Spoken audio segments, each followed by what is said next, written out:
Assalamualaikum warahmatullahi wabarakatuh.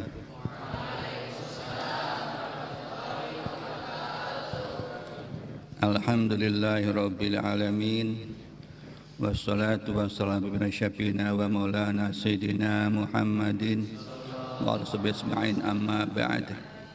La ilaha illallah wal malikul haqqul mubin Muhammadur Rasulullah Sadiqul wa'dil amin Lahul malikul haqqul mubin Muhammadur Rasulullah Sadiqul wa'dil amin La ilaha illallah Wal malikul haqqul mubin Muhammadur Rasulullah Sadiqul wa'dil amin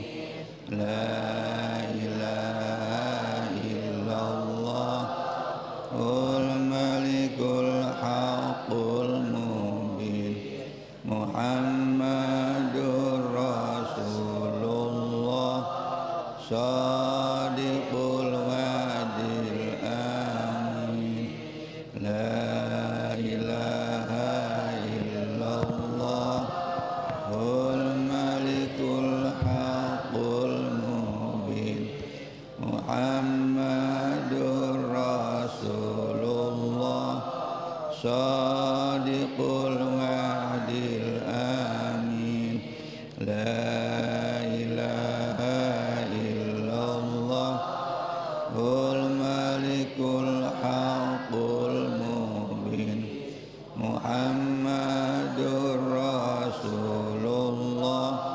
Sadiqul wa'dil amin Insyaallah qul dakhulu sanatullah ma fi sallallahu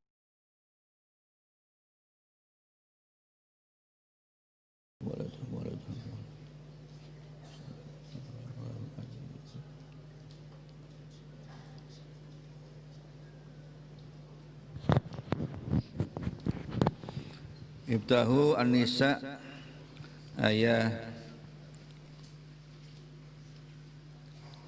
6 Wabtalul yatama hatta idza balagun nikah Wabtalul yatama jadum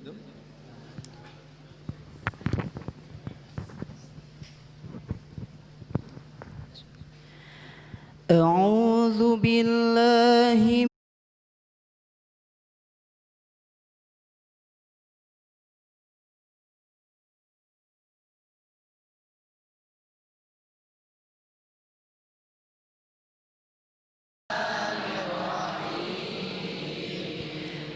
وابتلوا اليتامى حتى إذا بلغوا النكاح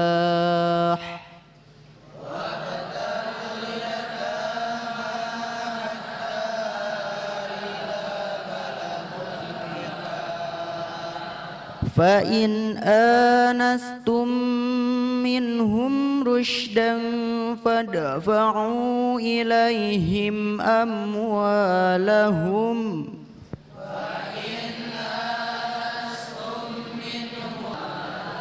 ولا تأكلوها إسرافا وبدارا أن يكبروا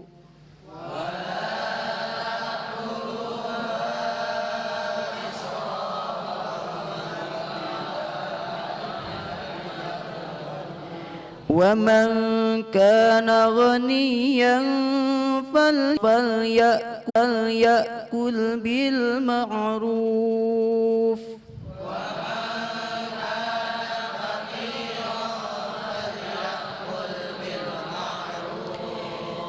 فإذا دفعتم إليهم أموالهم فأشهدوا عليهم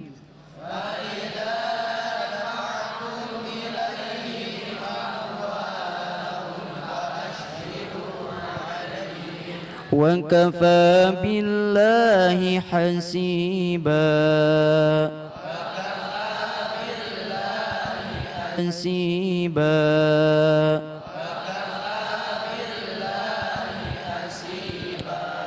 للرجال نصيب مما ترك الوالدان والأقربون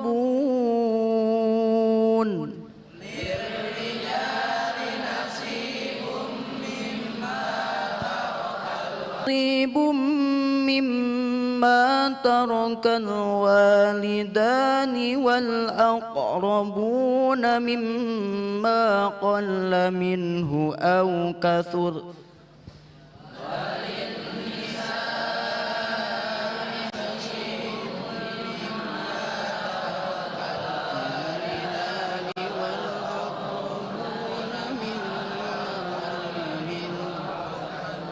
نصيبا مفروضا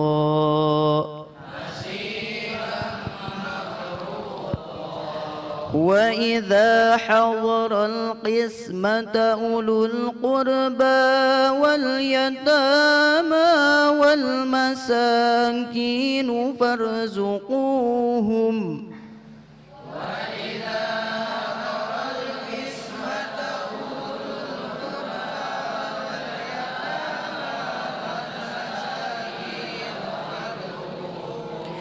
فارزقوهم منه وقولوا لهم قولا معروفا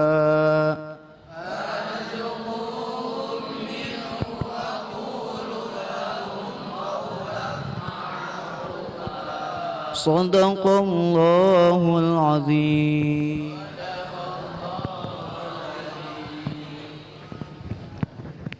Bismillahirrahmanirrahim.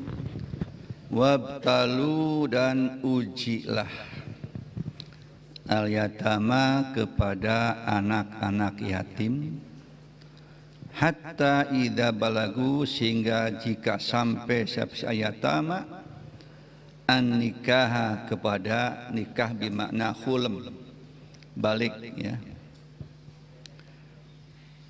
Pain anastum maka jika merasa engkau berpendapat engkau menjadi yatama rusdan kepada pintar cakap ya.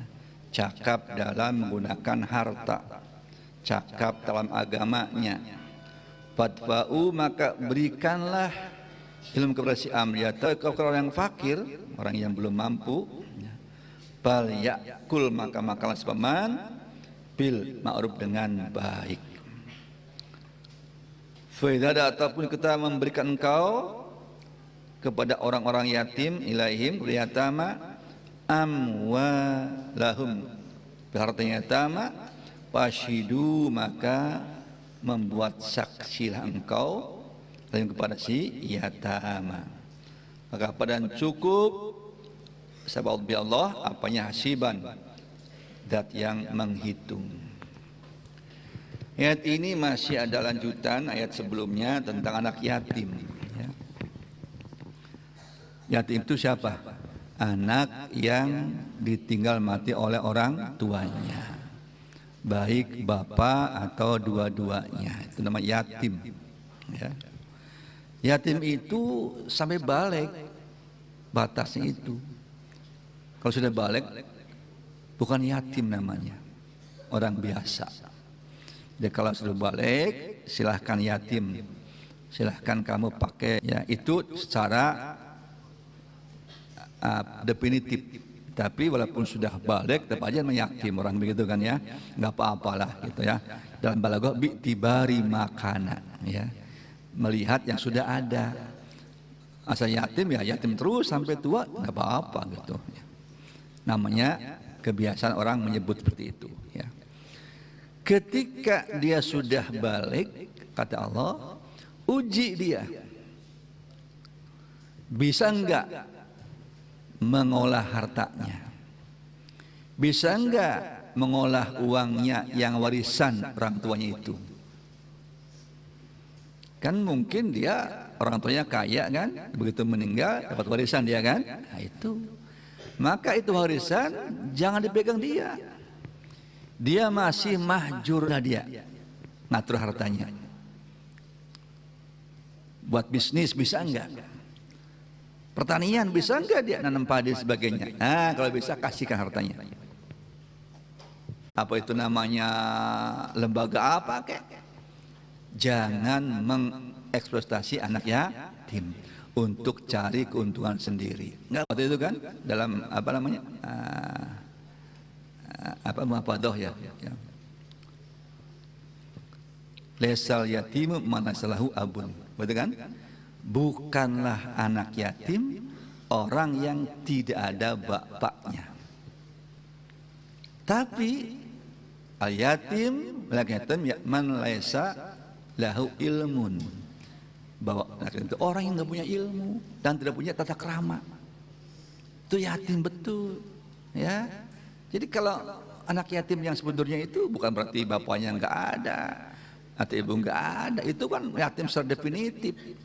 Tapi yatim yang sangat sedih orang yang tidak punya ilmu dan tidak punya tata krama.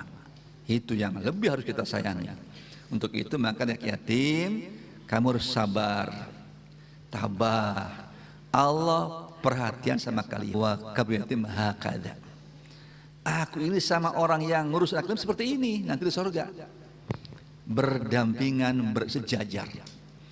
Kalau betul-betul ngurusnya, tidak mengeksploitasi, tidak mencari keuntungan, betul-betul ikhlas ngurus anak yatim, makanya insya Allah berkah. Insya Allah berkah. Banyak contoh ya, yang lapor sama saya, alhamdulillah Pak, saya punya anak yatim gini-gini, saya urus, saya ongkosin, sampai saya pesantren saya yang biayain. Alhamdulillah berkah. Saya jadi gampang usahanya. Itu berkahnya itu, ngurus orang itu berkah. Jangan ngurus anak yatim ngerutuk melulu. Wah kamu poros kamu, wah ya. Sabarlah, itu ujian namanya.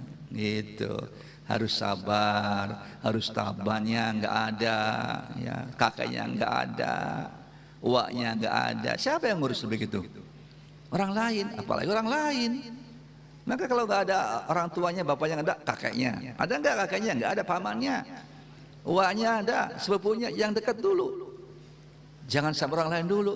Kalau nggak ada semua baru orang lain. Kenapa? Berkahnya itu betul-betul dirasakan. Asal ikhlas. Gitu. Maka banyak di sini anak yatim yang biayain itu saudaranya. Alhamdulillah perhatian gitu. Ada kakeknya, neneknya, ada uaknya, ada pamannya. Alhamdulillah itu. Insya Allah berkah. Jangan takut. Asal ikhlas. Kenapa? Ya, itu perlu disayangi. Gak punya orang tua itu sangat sedih sekali. Ya kalau semuanya tabah, kadang-kadang nangis terus ada kan? Masih ada, karena gak tabah. Tabah. Nabi itu yatim kan? Nabi itu umur berapa bulan? Gak punya kakak. Nabi tabah. Ikut sama kakeknya.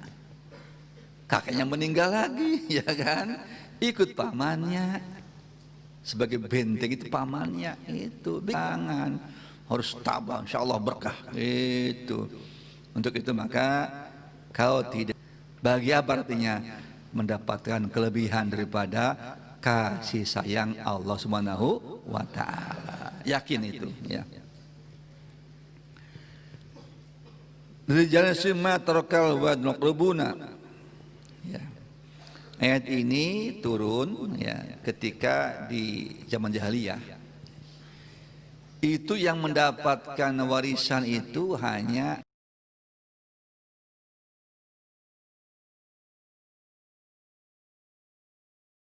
anak kecil nggak dapat, perempuan nggak dapat. Kasihan kan? Kenapa? Dia punya filosofi. Yang punya warisan itu orang yang bisa nombak warisan. Nah kecil jangan pengen warisan. Kenapa? Nggak bisa main tombak, itu, nggak bisa main panah, nggak bisa perang. Itu waktu zaman jahiliyah dan pertama kali Islam. Maka Allah turunkan ayat, walinsai nasibum ma tarakau dan waqlubuna mimma qalumatur. Ya. Laki-laki punya bagian dari harta orang tuanya dan kerabatnya. Juga perempuan juga dapat bagian. Itu. Ini apa? Karena Allah lewat ayat ini, ya. Laki-laki punya bagian dari harta orang tuanya. Perempuan juga dapat warisan. Untuk itu maka adil ini namanya. Maka Islam itu adil, tidak pilih kasih kepada laki perempuan, sama semuanya itu. Nggak beda-bedakan, ya. Kalau ibunya meninggal, bapaknya dapat. Bapak meninggal, ibunya dapat, anak dapat, semua dapat selama dia masih ada hubungan waris. Itu dulu wah berat itu. Berat sekali dulu, apalagi sebelum Nabi lahir.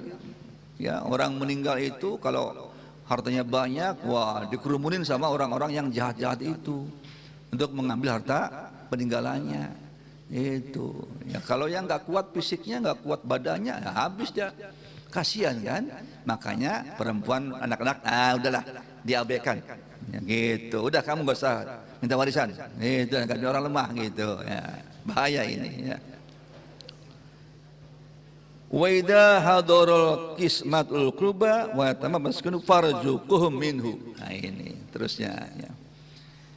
Yang dapat warisan itu tercatat dengan jelas. Nanti ada di belakang ayat ini ada itu. Ada bapak, ibu, saudara, laki, perempuan, ya, anak, cucu, ya, paman, ponakan ada nanti.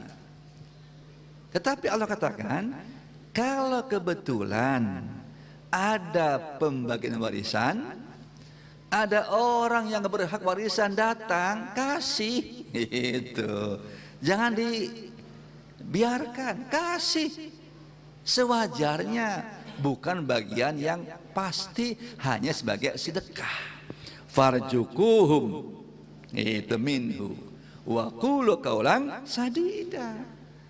Misalkan ini keadaan begini, ya, ada bagian waris orang-orang kaya, ya, banyak hartanya, warisannya bermiliar, bertriliun-triliun misalkan. Orang datang yang bukan ada warisnya, dicuekin, nggak boleh begitu, kasih secukupnya, biar senang dia. Uang denger, gitu, uang denger, ikut ngerubung di situ, nggak diapa-apain, nggak boleh. Ya, makanya ada istilah uang denger, ya gitu. Orang jual beli, ya, makalnya dapat, dengerin dapat, gitu lumayan kan? Itu namanya bukan uang pasti, bukan uang jaminan pokok, tapi uang denger, secukupnya. Kalau yang pokoknya 1 juta, dia paling buat beli bakso cukup gitu. Namanya rezeki itu sedekah, bukan kepastian yang pasti. Itu Allah cara ngatur begitu luar biasa kan? Seperti ini ngaturnya sampai sedetil mungkin. Karena apa? Allah tidak mau kalau ada ketimpangan. Ya, yang kaya-kaya terus, yang miskin-miskin terus, nggak mau Allah.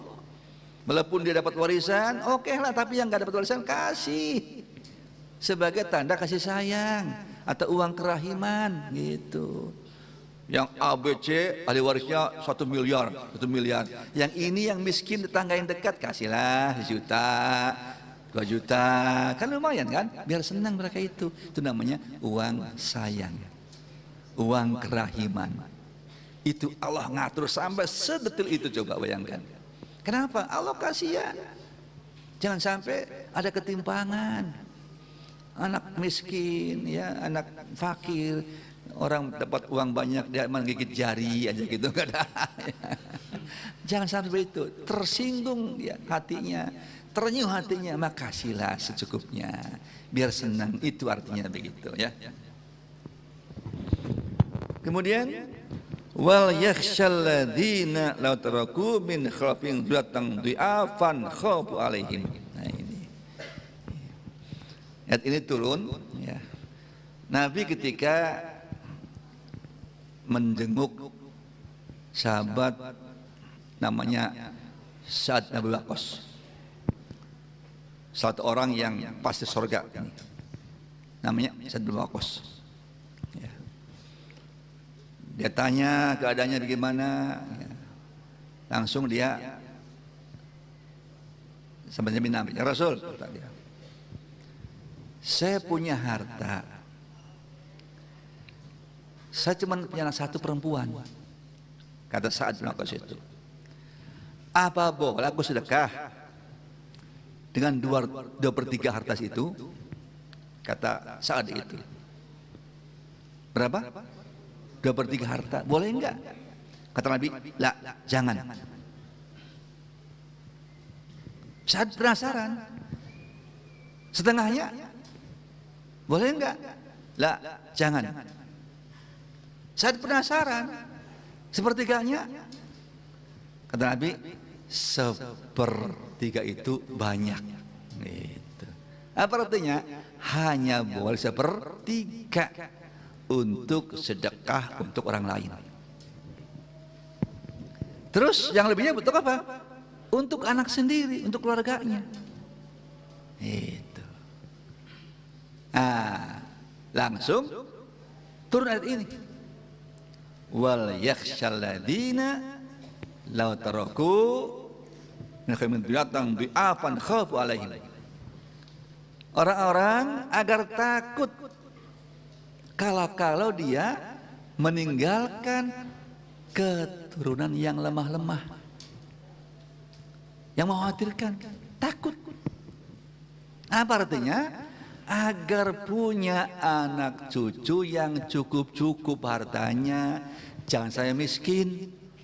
Itu kata Allah. Kalau kau punya harta sedekah boleh, tapi jangan lebih 1/3. Ya, Allah ini yang bilang, bukan saya nih. Ya. Quran ini. Kenapa? Kalau uang itu kasih orang lain, maka yang untung siapa? Orang lain, anak kamu sengsara. Kamu punya uang 1 miliar misalkan, kasihkan 1 miliar kepada si A misalkan. Anak kamu 7. Satu orang berapa kebagiannya? Orang lain enak kaya, anak kamu miskin, kasihan kan? Makanya kalau ngasih orang sedekah atau wakaf sebagainya, jangan melebihi 1/3. Ya, utamakan anak cucumu. Harus khawatir kalau kamu punya cucu nanti dalam suatu saat akan miskin, akan fakir yang butuh pertolongan. Itu akan berbahaya buat kamu dan anak cucumu itu. Untuk itu Nabi, 1/3 hanya bolehnya itu, jangan lebih. Maka anak kasih duluan gitu. Untuk itu anak sekalian, kalau kamu harta nanti, ya, jangan sampai nunggu kamu mati baru diwaris, jangan. Kamu rugi. Gimana caranya? Kasih dulu. Nah, si A nih sekotak, si B sekotak, C sekotak, B sekotak, bagi dulu waris gitu. Jangan sampai nunggu mati. Kalau kamu ngasih ketika hidup, kamu dapat pahala. Tapi kalau diwaris, kamu tidak dapat pahala. Sayang kan? Kasih dulu. Ya, kasih. Pahala dapat kamu, anak kamu punya sawah, punya ini, punya itu kan. Enak kan? Daripada kamu meninggal, harta kamu belum dibagikan, kamu dapat pahala enggak? Enggak dapat, rugi. Iya, ya. Di saya punya keluarga itu begitu, ya. Dari Brebes juga, ya, dari orang tua saya bagi, kakak saya dapat sekian, ada dapat sekian, dari ibu juga sama dikasih, ibu dapat ini, dapat ini, dapat ini. Apa artinya? Biar anak saya itu punya kemampuan di bidang ekonomi, jangan lemah. Nanti anaknya tukang minta-minta, ya, cucunya apalagi, kasihan kan? Anak urus dulu yang bener, biar mapan ekonominya. Dengan cara apa? Bisa disekolahkan, betul? Bisa dikuliahkan, bisa suruh dagang, suruh usaha bisa gitu. Dengan cara macam banyak sekali. Enggak berarti harus kasih uang nih, tidak harus. Caranya macam-macam. Oh si A ini orang apa nih bakatnya? Oh dia punya bengkel, bikin bengkel gitu. Si B bakatnya apa? Di komputer, bikin komputer. Ya, si C apa bakatnya? Petani, di sawah buat nanam padi. Begitulah orang tua yang bijaksana. Enggak nunggu nanti tunggu saya meninggal, bapak masih hidup kok, kamu enak aja ngantar aja nunggu bapak mati. Itu namanya kasihan. Begitu mati rebutan harta warisan nanti, ya kan? Dan itu tidak dapat pahala untuk orang tuanya. Enggak enak kan? Mau bagi masih hidup itu, walaupun sedikit-sedikit. Ya, makanya kalau orang-orang itu paham betul, ya, anak itu utamakan bisa dari segi kuliahnya, bakatnya, kemampuannya, terus dibina. Karena nggak sama orang itu. Yang satu bakatnya apa nih? Oh ini bakatnya dagang, kasih modal gitu. Walaupun dia dikasih modal, kalau nggak bakat datang nggak bisa, nanti rugi yang ada. Ini anak bakatnya apa nih? Oh di bidang mesin, kasih mesin buat disewakan, misalkan gitu. Ini bakatnya apa nih? Oh ini bakatnya misalkan di bidang apa misalkan? Apa bidang apa misalkan? Pertanian. Oh bikin misalkan apa? Beli sawah buat ditanam padi dan sebagainya. Itu orang tua yang bijaksana begitu. Anak tidak semuanya sama kemampuannya, betul enggak? Enggak sama, jangan disamakan. Pokoknya jangan pokoknya gitu ya. Pokoknya ini bapak kasih segini, pokoknya terserah kamu mau nggak mau segini gitu. Nggak bisa begitu dong ya. Harus bijaksana. Ya, karena kemampuan nggak sama. Si A itu lemah tenaganya, suruh mikul apa namanya padi nggak kuat kan. Apalagi si B ya, sakit-sakitan misalkan ya susah kan. Kemampuannya harus dilihat apa yang kira-kira cocok itu. Itulah namanya kebijakan. Makanya kata Allah, wal yakhshal ladzina law taraku min khalfihim dzurriyyatan dhi'afan khaufu alaihim. Apa artinya? Kita hendaknya takut kalau nanti anak cucu kita itu ya lemah-lemah ekonominya, kemampuannya, IQ-nya, harus takut. Makanya kata Nabi, sepertiga cukup untuk dikasihkan orang lain. Apa itu wasiat, apa itu namanya sedekah, apa itu pemberian, silakan. Jangan lebih sepertiga. Kasihan nanti anak cucu kamu yang orang lain kaya, kamu punya anak miskin. Ya, terbalik itu. Untuk itu maka itulah keseimbangan namanya. Pelit jangan, nggak boleh. Ini jangan kasih orang lain. Anak juga masih butuh, nggak boleh begitu. Nggak boleh. Enak aja kasihkan si Anu. Kami masih butuh pak, gitu. Nggak bisa begitu. Amal silakan. Sedekah silakan, tapi harus menjaga keseimbangan antara anak dan orang lain. Ya, wallahu alam bissawab.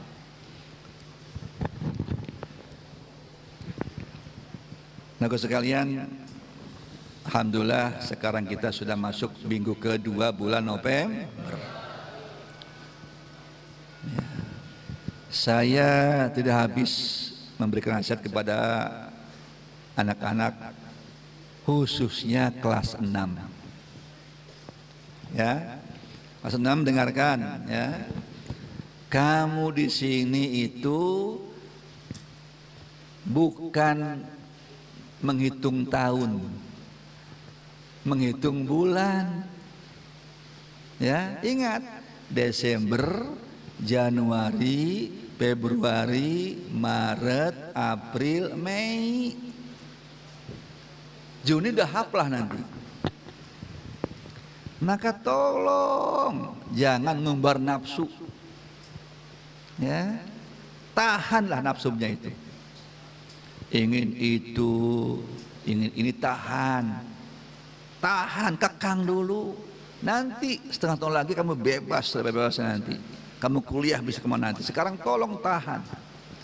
Jangan sampai kamu rugi, orang tua kecewa. Alangkah malunya orang tua kalau punya anak misalkan di pondok di ekstradisi, misalkan gitu ya, atau dikeluarkan, malu, mentalnya tersiksa, ya, perasaannya juga tersiksa. Kasihan orang tua itu, tolong ya tahan ya, jangan sampai ngumbar nafsu. Saya kadang-kadang sedih, kelas 6 ya dikeluarkan, ya Allah. Tinggal ngitung bulan bukan tahun lagi sekarang itu. Ya kok tega-teganya ya. Sekarang lagi suasana pandemi. Di mana-mana virus bergentayangan. Jangan dianggap aman, kita belum aman. 2 hari ini 5.000 lebih positif 2 hari ini. Yang biasa 3.000 sekarang 5.000 naik. Gara-gara kemarin libur panjang. Coba nanti di mana gentayangan? Pak Ajat yang di